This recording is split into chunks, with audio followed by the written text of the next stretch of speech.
Hello, all you tiny, beautiful people that live in the confines of my computer. My name's Finn, and welcome to this year's WrestleMania video.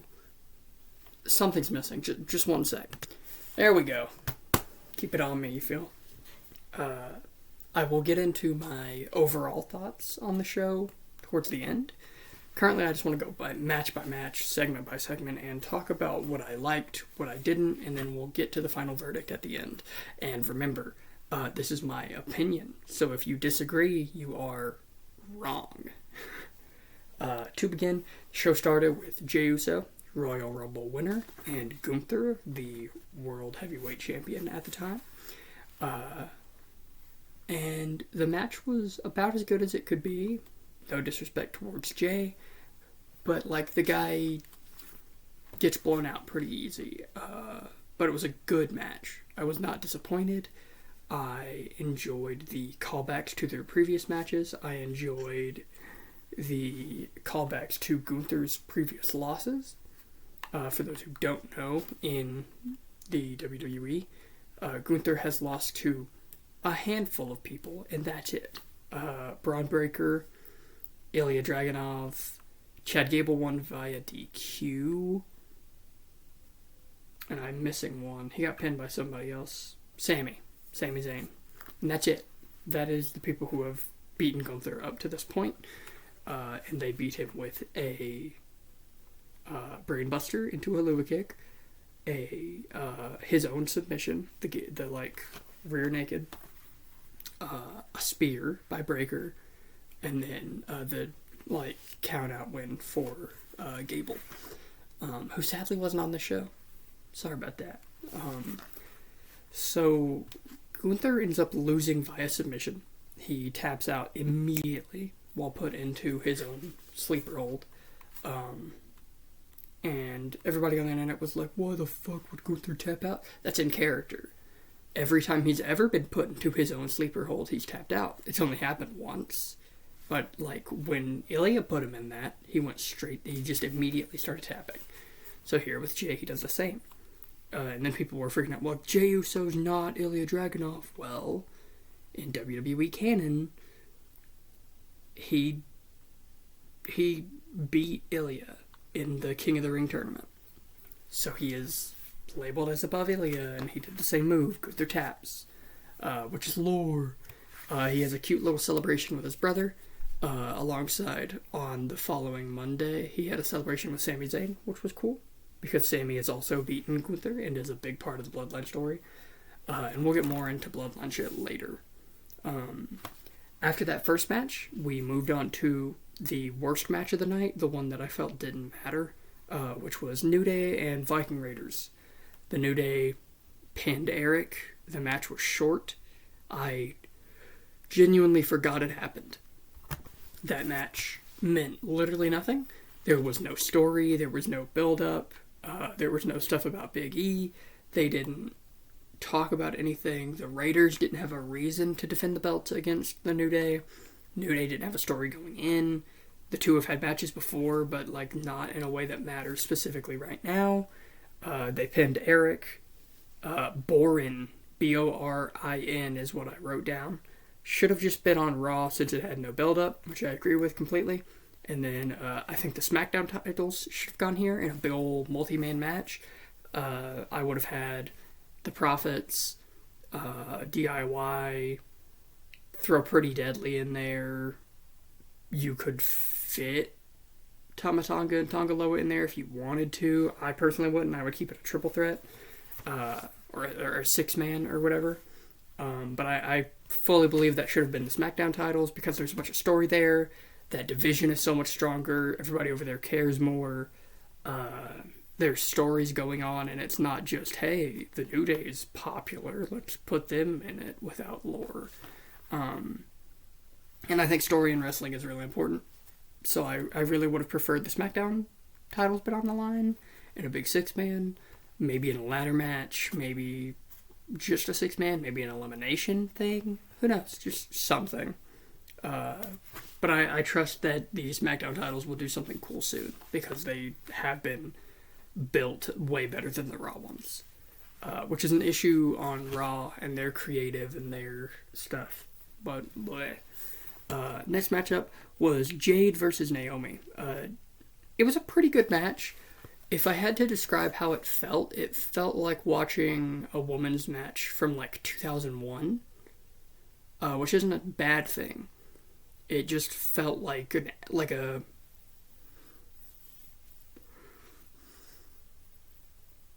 it felt like a really late Attitude Era women's match.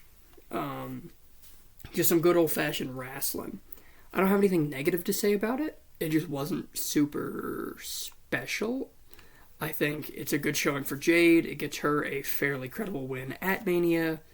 I think Naomi played her part great. I loved both entrances. They weren't like super special, but they looked nice. The stage was fucking beautiful. I'll get to that later, but the stage was really pretty. Good match. Jade won after hitting Jaded. I don't have anything negative to say. Match was good. I hope that they push forward a little bit more and get to Bianca versus Jade, which is what everybody wants, myself included. So I'm still waiting on that. However, this match was fine. I had no issues with it. It's cool because they were in a 6-woman tag last year at Mania, so like it builds. I think they should start building Jade Bianca and then finish that rivalry at Mania next year. But yeah, that's all I got for that one. Next up, United States Championship, Jacob Fatu versus LA Knight. This match was super fucking good. There was a lot of cool spots. Near the end, there was a BME from Jacob. He goes up, jump, moonsault, and then got caught in the BFT from the moonsault for a false count. It was really fucking good. It was the only time in the night where I thought Jacob was going to lose. Super good spot. Jacob really knows how to play his part. Like, he is so good at playing this super machismo big monster. I love him.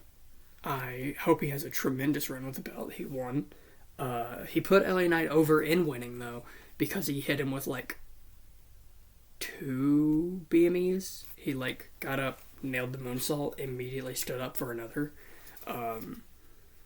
Great spots, great match. I think LA Knight got his shit in. Jacob looked fucking tremendous, won the belt. Fucking God, during the intro for this match, Solo Sikoa looked so fucking excited. He looked like he was having the time of his fucking life, and I bet he was, because watching a family member do something like that probably feels tremendous. But Solo looked so fucking excited during the entrance for this match.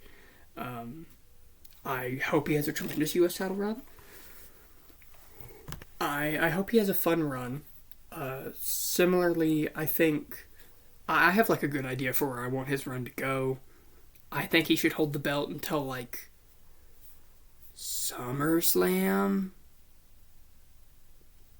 and then have him drop it to Jimmy Uso. And I think that it should not be one-on-one. I think it should become a triple threat. It should be Jimmy, Solo, and Jacob, and then have Jimmy pin Solo. That way Jimmy could get his moment as a singles guy, because I think he fucking deserves it. Shout out Big Jim. But yeah, we'll go into my predictions for the future at some other point. We'll see. Next match was El Grande Americano and Rey Fénix. Tremendous match. I thought it was going to be my match of the night, and then it wasn't somehow. I thought Jacob and LA Knight was going to be match of the night, and then it got followed up with El Grande Americano Rey Fénix, which was great. I thought that was going to be match of the night, and then we'll get there. El Grande would be a pinfall. He put a metal plate in his mask. He then had Fénix kick him, hurt his foot, headbutted him, and then went to the top for a like flying headbutt, which was gross. Flying headbutts make me feel bad, like when I see them these days, because of 2005 and 6, really. That like year long period was horrible for headbutt people. Match was fucking amazing. Oh my god, I'm yawning. I apologize. Great mat work, tremendous like actual luchador dives and stuff. Great chain wrestling. I think both guys played their part perfectly. I think El Grande Americano is really a fucking goat. I hope he stays on the roster. He's so cool. The only issue I have with him is that I feel like he's taking away from other talents. El Grande Americano feels like he's kind of taking away from Chad Gable in a way, which is sad. I hope Gable can get on the show again soon because I fucking love that guy. But El Grande Americano's great. Rey Fenix, this isn't his debut, but it's his first like big match. I love him. I hope we get some Rey Fenix X Penta stuff because I fucking love those guys. God, God. Why am I yawning so much? Those two are tremendous. They have done so much together on the Indies and over in AEW and at Lucha Underground. Two tremendous talents. And they seem like good guys. However, there's one spot in this match I want to point out. It's from El Grande Americano. It's, he's on the top rope and he looks like he's going to go for a moonsault.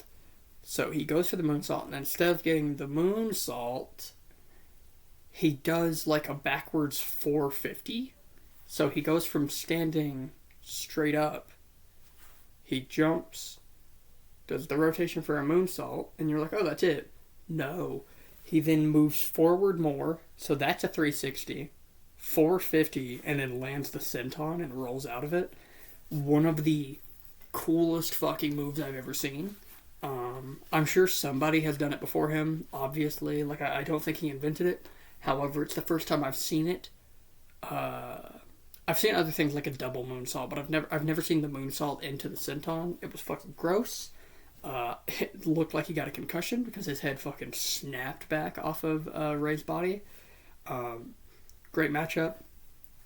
Super fun. I cannot wait to see what they do with those guys next because they are both tremendous talents. Next up was a very worrying match. Charlotte Flair and Tiffany Stratton for the WWE Women's Championship. So that match...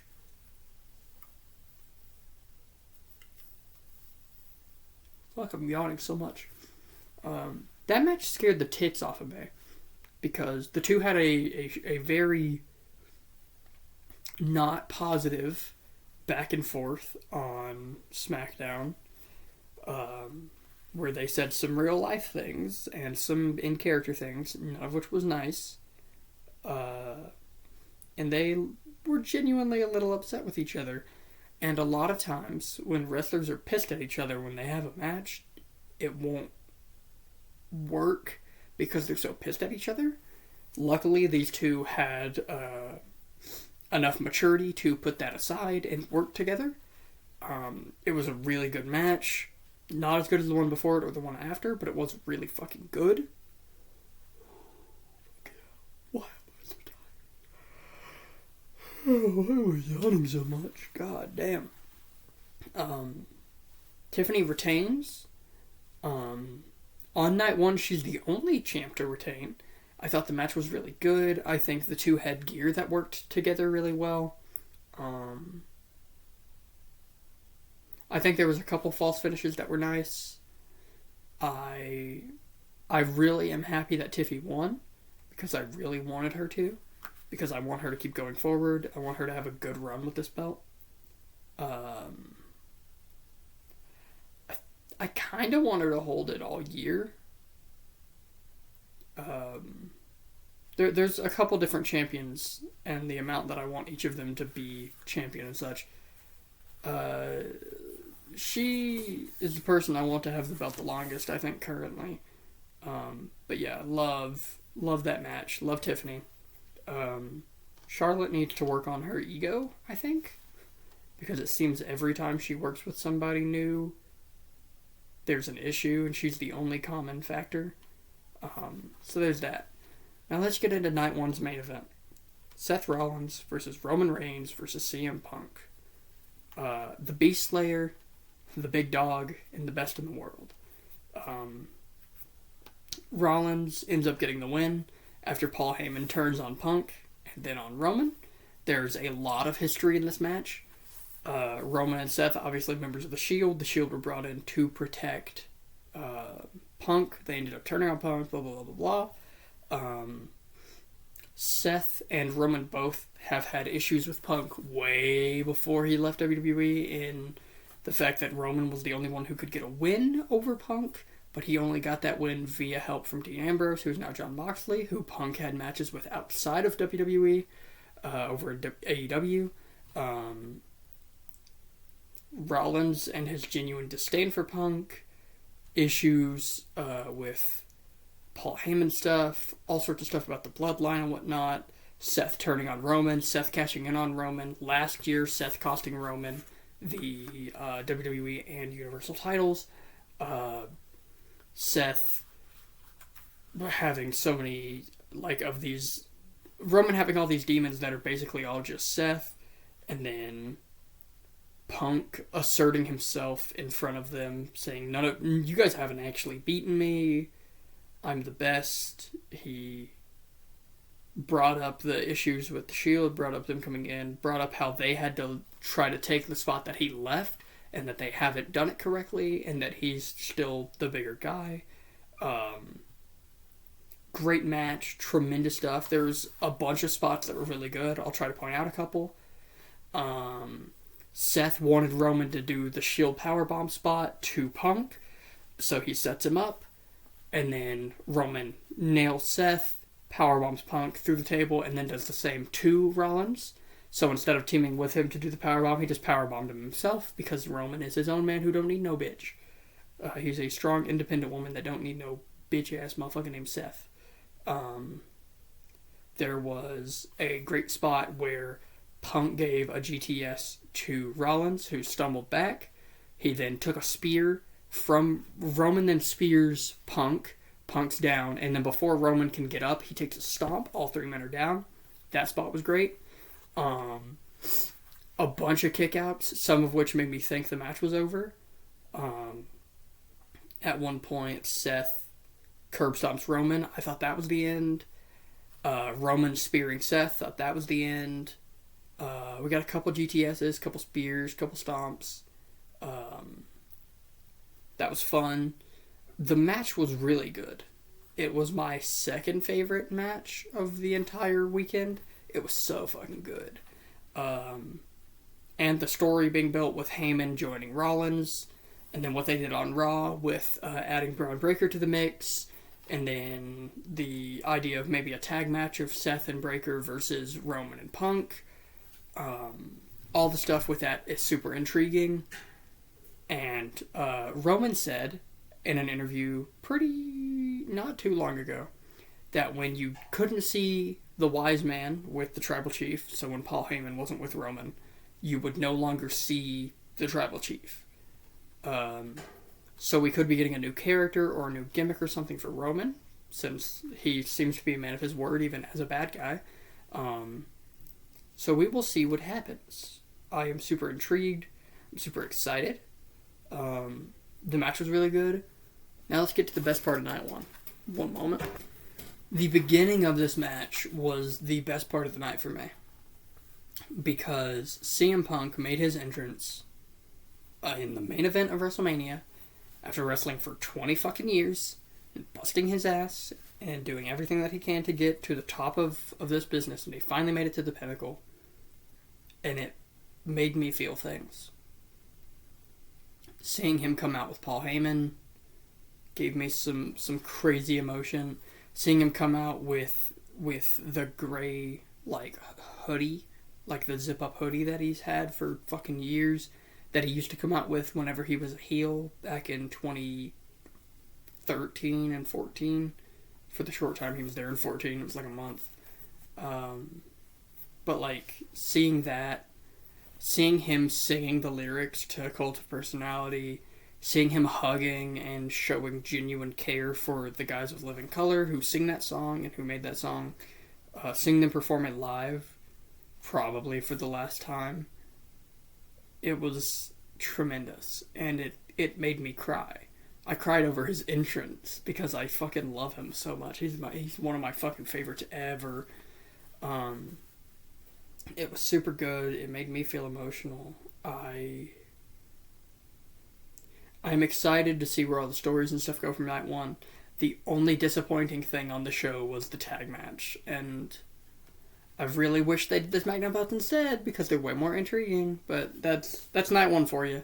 It started okay with Jay Gunther, was pretty dookie because of the tag match, and then just kept getting better from there.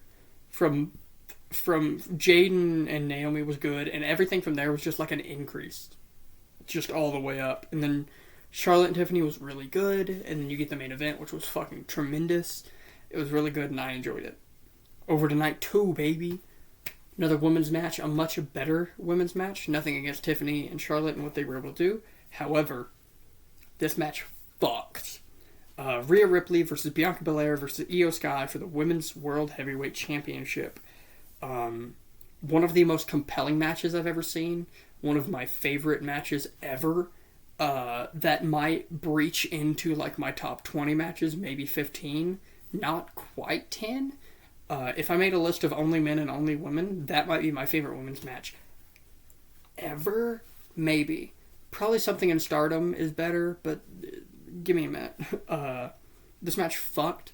Every part of it was good. I think everybody played their part well. Bianca and Rhea didn't ever really outshine Io on a star level, which is a good thing, because Rhea and Bianca have like better stock than Io. They have been in main events. They have had their like big championship runs. They have had their humongous Royal Rumble moments.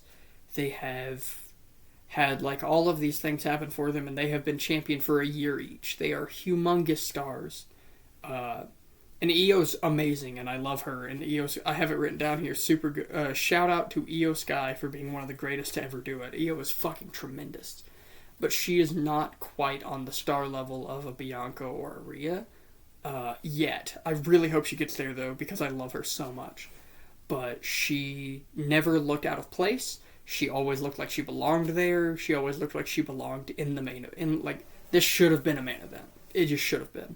Everyone said it should have been. It should have been. Punk said it should have been. Should have been. Should have just been the main event. Tremendous match. All three women worked their asses off. Io Sky retained, which is what I wanted. Both women retained, which is awesome. It was a tremendous match. Just everything about it was good. I hope moving forward we get some more fun shit. I think Bianca versus Io would be a fun one-on-one. And I would like that to happen soon. I want that to happen before Bianca versus Jade. Because I think Bianca versus Jade shouldn't have the belt. If Bianca versus Jade has the title, I feel like it's going to be a thing where Jade is just going to win. And there's no, like, maybe about it. Whereas if there's no title on the line, I feel like there's a chance for Bianca. But I want Bianca Io to happen. And then I want Bianca to go do the Jade program. What next for Rhea Ripley? I think Rhea Ripley should go to SmackDown. I think her and Tiffany should have some fucking bangers. Maybe do the thing where it's like the contender for the belt and the champion like tag together for a minute. Let them have a couple matches together. Learn what their chemistry actually is. And then move on to them having matches. Do I want Rhea to win that belt currently? Not really. Not yet. And not from Tiffany. But I think she should go over to SmackDown. I feel like she could either have some real fun with Tiffany or Chelsea Green. I love Chelsea. She's so good. The fact that Chelsea Green isn't on this show is fucking crazy. She has been fucking carrying SmackDown for a while. She has tremendous segments every single week. She's a great champ. On social media, she fucks everything up. I love her so much. And she loves us queers and us trannies, which makes me happy. But yeah, that match was tremendous. I really want to know what's next for Io. I really want to know what's next for Bianca. I really want to know what's next for Rhea. One of the coolest matches ever. Io retained. I think I already said that, but just in case I didn't, there's that. The next match was also really fucking good. Damian Priest versus Drew McIntyre in a Sin City street fight. Great match. Bunch of cool spots. I'll point out a few of the things that I really liked. Damian kind of ate shit the whole time, but it worked. It didn't feel like it was one-sided. One of the spots that I liked a lot was, like, how do I explain that? How do I explain what... Drew did, like, a Future Shock DDT on the steps, which was gross, and I know it hurt his back. The finish was really good. It was a Claymore kick to the head of Priest while his head was just up against a chair in the corner. So he had nowhere to go. He could not take... He had to take that move, and I know that shit hurt. And that was really fun. Most of the match, which surprised me in a good way, was them beating the fuck out of each other without weapons. They didn't need weapons. They didn't need to use 90 tables. They didn't need, like, all that. They used weapons, and it was fun, especially the chair stuff, and then the 2 table spots were really cool. But overall, the match was really them just punching, slapping, kicking, and, like, being brawlers, which is awesome. Drew and Damian are 2 of the best at that. I think Damian Priest is super underrated when it comes to his ability to punch or slap or chop or whatever. I think he's super fucking good. Match was great. Drew won. Super fun street fight. Amazing spots. And a couple false finishes that, like, I thought Drew was losing at one point. And then the next match is my favorite match of the weekend. Finn Balor versus Penta versus Dominic Mysterio versus Braun Breaker for the Intercontinental Championship. Amazing match. Best match of both nights. Super good. I think for me, the tier list of the best matches are the 4-way, the women's triple threat, and then El Grande Americano and Phoenix. I think this is the best match of the weekend. One of my favorite matches ever. Super fucking good. Dominic Mysterio wins via pinfall. Shout out to the GOAT, the greatest luchador of all time. Shout out to the guy who had a deadbeat father. Love that fucker. Match of the night, and I would say moment of the weekend, probably. Dom wins, and the pop was so goddamn loud. People love this little fucker. I'm people. Dominic got a crazy reaction. Insane pop. I know that the in real life Dominic Gutierrez? I don't know how you pronounce his last name. I know that he had a lot of fucking fun, and there's a cool thing. He's like leaving the ring, and then it comes back from a replay, and he's sprinting back into the ring to celebrate again, and the crowd is going crazy the whole fucking time. And he's a heel. This is heel Mysterio. This isn't even him being a good guy, and everybody's like, yeah! I love him so much. The match was great. Penta did everything perfectly. Dominic did everything perfectly. Finn did everything perfectly. Braun did everything perfectly. Braun Breaker on Raw had some fun.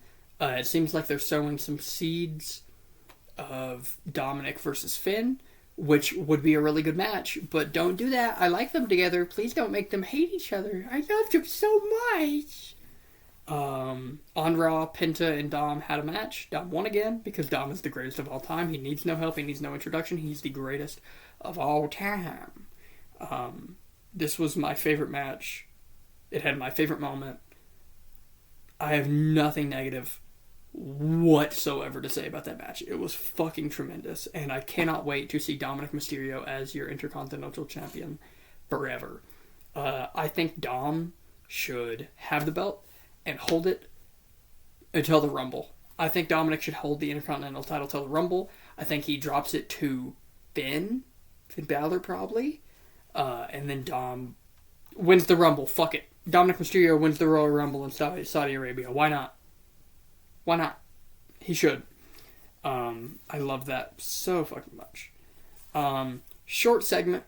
Randy Orton comes out in his OG, like 2002, like blue and yellow gear. And then he waits, and he waits, and he waits, and he's stupid. And out comes Joe Hendry, the TNA World's Heavyweight Champion. Because we believe in what have you. Randy fucks Joe. Randy has homosexual relations with Joe Hendry on pay-per-view. It was fun. There was some shit. The match happens.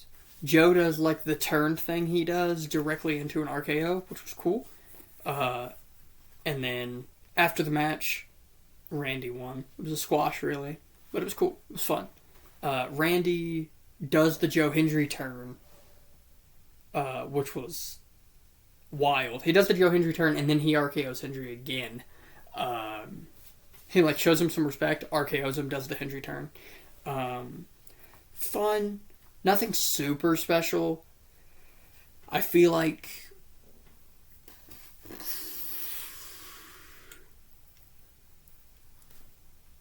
Randy is a guy who's been with the company for 20 years. He's been there and he hasn't left. He hasn't changed anything. He hasn't like quit. He hasn't become a part-timer. He is the WWE guy. Cena left, Rock left, Stone Cold left, Roman is leaving. Everybody leaves. Brock left, everybody leaves. He doesn't move. He doesn't leave. He hasn't gone to a different company. He doesn't retire. He's just there. And I feel like Orton is a guy who like deserves a Mania moment. He's had a million, but I feel like if you're going to give him a match against a guy, especially a guy who's like a huge viral star like Hendry, give him an actual match. I think the guy deserves it. Because you never know. This, depending on injuries and stuff, this could be the last time we ever have Randy Orton at Mania. You know, like he's on his way out. And he wants to wrestle into his 50s, and that's great. But like, if he gets injured or even worse than that could happen, like that would be the last Randy Orton Mania, and that makes me sad. So hopefully he has more in him. Hopefully Randy Orton has 6 more Manias, 3 main events, and 5 world title runs. I love that fucker. Fun match. The next match, Logan Paul and AJ Styles. Yay! I don't fucking know, man. Logan Paul won.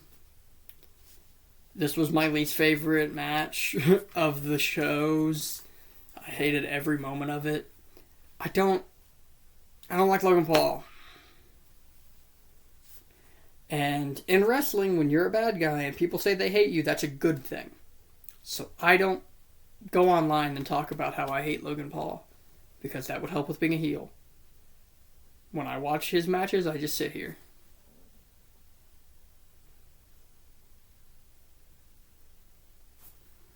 I don't have much to say. I have a genuine disdain towards Logan Paul as a human being. It has nothing to do with wrestling. It has nothing to do with his style. It has nothing to do with his character. It's about who he is in real life. He is a manipulative, backstabbing, scam artist piece of shit. Any of his friends who have any sort of opinions on anything immediately stop being his friend. He has the ability to talk to a Christian about how they hate gay people, but then he's cool with voting for Trump. He is a, super asshole. He has done some truly horrendous things. He has done some stupid shit for clout, some stupid shit for views. He is one of the worst people the internet has ever given fame to. I think the fact that he's in this company makes me sick to my stomach. And every single day I hope and pray that he is no longer in said company. Every single day I want him to lose that job. And before anybody's like, why would you want that to be homeless? No, he wouldn't. No, he wouldn't. He's a fucking millionaire. He's on his way to being a billionaire. He doesn't need to be there. He's not there for money. He's there for money. He's there for money. He's there for views. And it's money and views he doesn't need. He has no respect for me. He has no respect for anyone, really. The only people that pretend to show him respect are the people who have to so that they can keep their jobs. So, fuck Logan Paul in real life. Not the character, the real guy. Fuck you. Yeah. Moving forward, Becky Lynch and Lyra Valkyria, the Intercontinental Champion, versus Judgment Day Tag Championship match. Yay! The match was okay. It wasn't special. It's just there. It was neat to see Becky again. We haven't seen her since like right after WrestleMania last year. It was fun seeing her. Lyra's always fun to watch. There's tape on my sleeve. Raquel's cool. Liv's awesome. I feel like Liv, after being like the MVP of women's wrestling for the past year, should have been given a bigger moment. But it's fine, I guess. I really wish Lyra got to defend her title. I'm really upset that... Oh, Lord, I'm yawning again. I'm really upset that Lyra didn't get to defend her belt. I'm also pissed off that Chelsea Green, A, wasn't on the show, and B, didn't, like, do anything. I feel like both of them should have been given the chance to defend their belts on Mania. So far, the women's mid-card titles haven't been given pay-per-view shit, like, at all. Which is sad, because the belts look great, and the champions are both fucking tremendous. Becky and Lyra won, but then on the Raw after Mania, they just lost them immediately, so they had them for a day. At least Becky versus Lyra is going to be a good match, I guess. But yeah, whatever. Right after that, oh, Stone Cold came back, Bubba. Steve Austin came back on his little ATV. He didn't come onto the stage. He had to back up, get onto the stage, come down. On his way around, he nails the barricade and knocks a fan over. Give me a couple beers, hell yeah. And then he gets up and he starts counting people in the crowd. He wants a recount of the stadium attendance. So he starts, 1, what, 2, what, 3, what, 4, what, 5, what, 6, what. And that segment was fun. I always like a good Stone Cold segment. No stunner, though.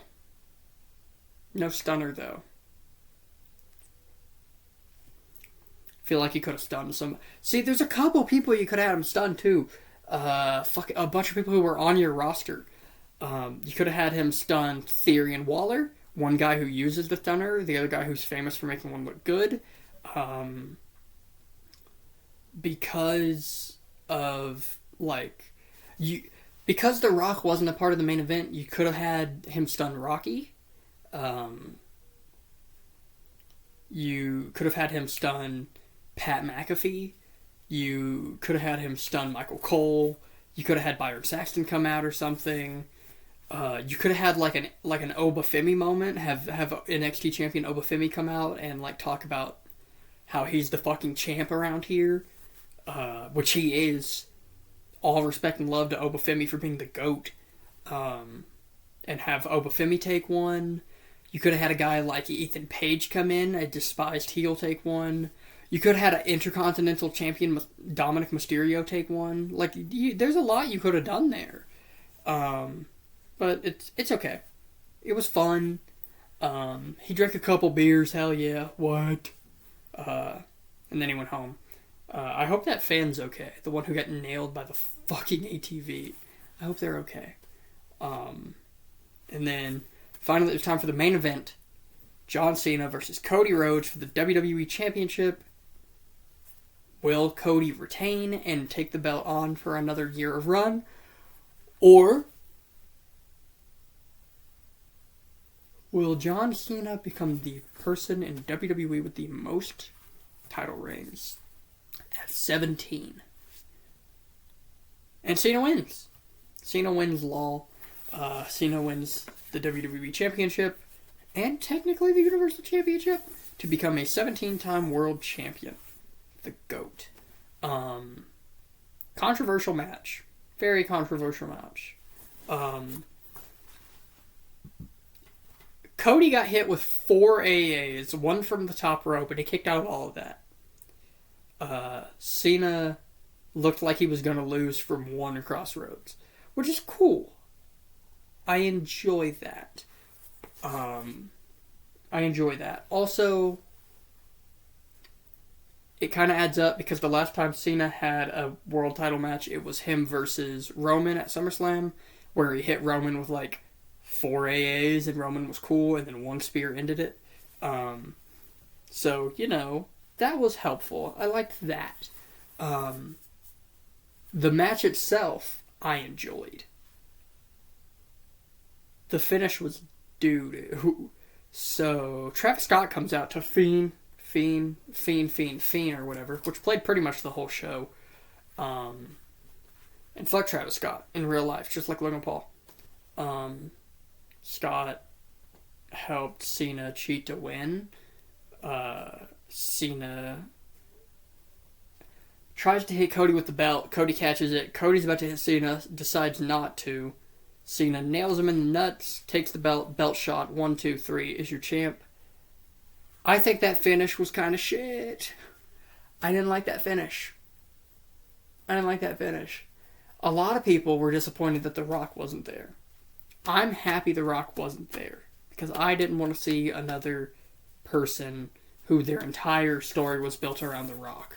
I don't like The Rock. I don't like Dwayne Johnson as a human.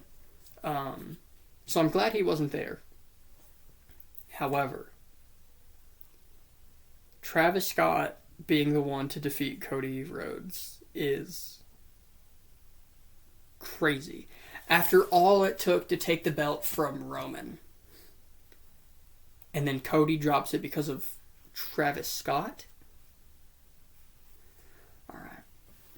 I think the match itself was good. I enjoyed Cena and his wrestling. I enjoyed Cody and his wrestling.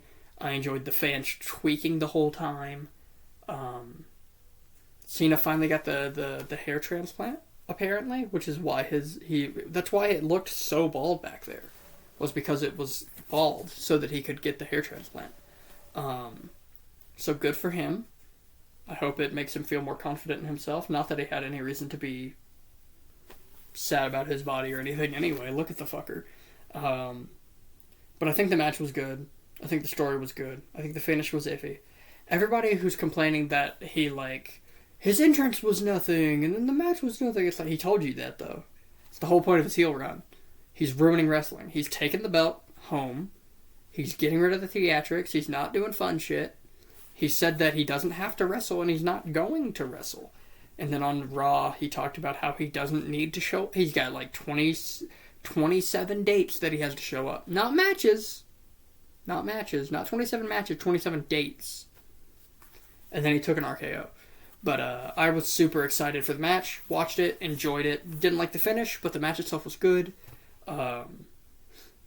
Cena on Raw wearing the belt backwards so that he could hold the towel over it last time is now with the belt. I thought that was cool. I just really enjoyed all of that. Now, let's get into some stuff about the show that isn't matches that I want to talk about. Okay, so let's get into some of this non-match stuff.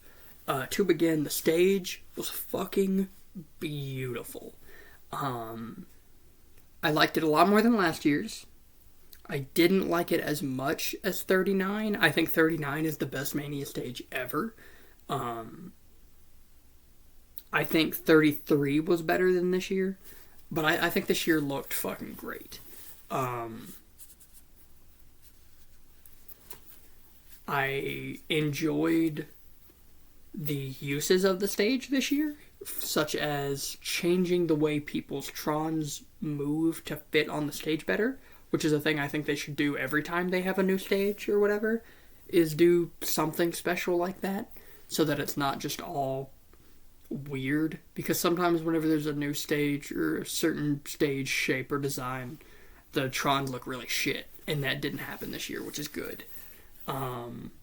Cena still holds belts like this, which I think is funny. So instead of holding it like to the side with like the strap down or anything, he still just does this. Which is neat.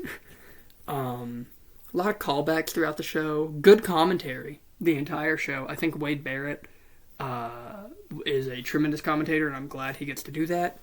Pat McAfee he's a okay commentator. He's just not a good... I just don't know if he's a good person. Or maybe not a good person. Maybe that's not what I want to say. I feel like Pat has some takes that are a bit not cool. But commentary was really good. I think the use of cameras and stuff was really good. I think the use of music between segments is really helpful, and I'm glad they started doing that a couple years ago. Well, they've kind of always done it, but they've started doing it more recently, which is cool. I enjoyed the Stone Cold segment. I wish there was more segments, because it kind of felt like the only segments were announcing the amount of people that were in the building, which were Shawn Michaels and Steve Austin, and that's it. I'm pretty sure that's literally it. Which is kind of poop. I like my Mania segments. I feel like the SmackDown title should have been on the show. I feel like both of the women's mid-card titles should have been on the show, and there should have been some like segments. There were a couple people who were left off that made me kind of sad. Most of which being those champions. But you know, what am I gonna do about it? Overall, I enjoyed the show. I think at its worst, it had like 2 or 3 bad moments.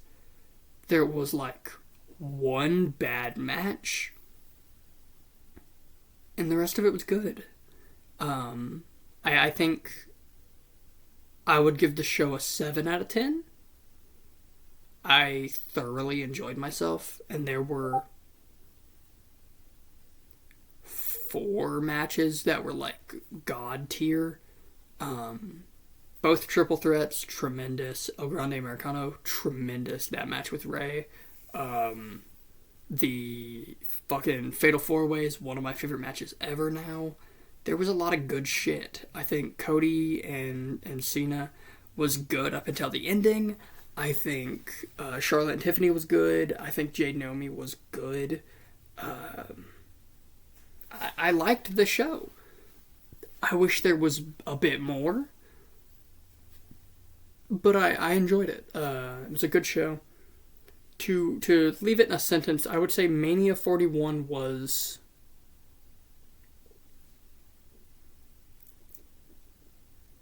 a fair continuation of Mania 40, and a fair continuation of the stories that have built up since, and a few that were before and whatnot. I think it is a fair and a good continuation of all that. So with that, I leave you. I will see you guys next time. I love you.